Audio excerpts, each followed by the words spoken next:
আমি শুরুর থেকে একটা কথা বলে আসছি যে ইলেকশনটা কোন দিকে যাচ্ছে বা কিভাবে হচ্ছে এই জিনিস নিয়ে আপনারা সবাই এখন ক্লিয়ার। যখন যেমন মনে হচ্ছে, যখন যা মনে হচ্ছে তখন তা করা হচ্ছে। আহ, এটা এটা আসলে ইলেকশন না, এটা ইলেকশন না। আর ক্রিকেটের সাথে এই জিনিসটা কোনো দিক থেকেই মানায় না।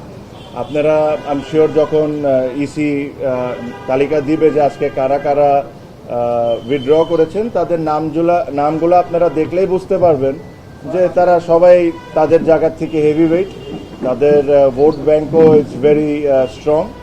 এটা হলো আমাদের একটা ওয়ে অফ প্রোটেস্ট, যে এখান থেকে এসে যে এই নোংরামির পার্ট আমরা থাকতে পারবো না। এখানে ধরেন বিভিন্ন ধরনের বিভিন্ন সময় অনেক ধরনের কথা বলা হয়েছে। আমার কাছে মনে হয় যে এই নোংরামির সাথে আমরা কোনো দিক থেকে কোনোভাবে পার্ট রাখতে পারবো না।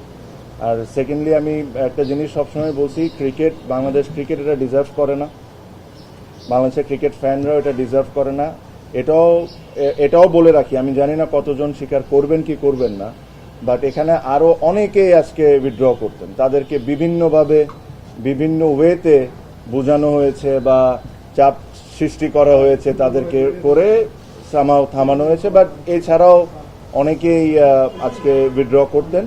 তাও 15 জন যদি আজকে করে থাকেন, যদি আমি রাইট হয়ে থাকি, এটা একটা সিগনিফিক্যান্ট নাম্বার। অলমোস্ট 50% আপনার উইথড্র করে নিয়েছে।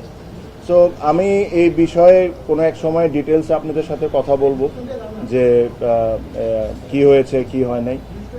আমি একটা জিনিসই বলবো যে যারা বোর্ডে আছেন তারা যদি এভাবে করে ইলেকশন করতে চান করতে পারেন, জিততেও পারেন।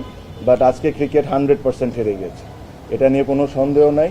আপনারা বলেন বড় গলায় যে বাংলাদেশে ফিক্সিং বন্ধ করা লাগবে, আগে ইলেকশনের ফিক্সিং বন্ধ করেন, পরে ক্রিকেটের ফিক্সিং বন্ধ করার চিন্তাটা করি। সো আমার এর চেয়ে বেশি কিছু বলার নাই। আমার কাছে মনে হয় যে এটা স্পষ্টভাবে ক্লিয়ার সবার কাছে, কারা কারা কোন সময় কারা কারা কোন ধরনের ইনভলভমেন্ট এখানে রেখেছেন, কী ধরনের ইন্টারফারেন্স হয়েছে। নিয়ম ইচ্ছামতো কত সুবিধার মতো যে সময় দরকার ও সময় চেঞ্জ করা হয়েছে। আর এর সাথে কারা কারা জড়িত একদম স্পষ্টভাবে ক্লিয়ার। আমি এর চেয়ে বেশি আর কোনো কথা বলবো না, বাট ইনশাল্লাহ ভবিষ্যতে আমি এটা নিয়ে অবশ্যই কথা বলবো। আমি আমার স্পিচ এই কথাই বলে শেষ করব যে এই ইলেকশন বাংলাদেশ ক্রিকেট বোর্ডের জন্য একটা কালো দাগ হয়ে গেল। আর এই ইলেকশনের পার্টের সাথে যারা আছে এরা আই এম শিওর তারাও বুঝতে পারেন যে ইলেকশনটা কোনো দিক থেকেই এটা একটা ইলেকশন ছিল না।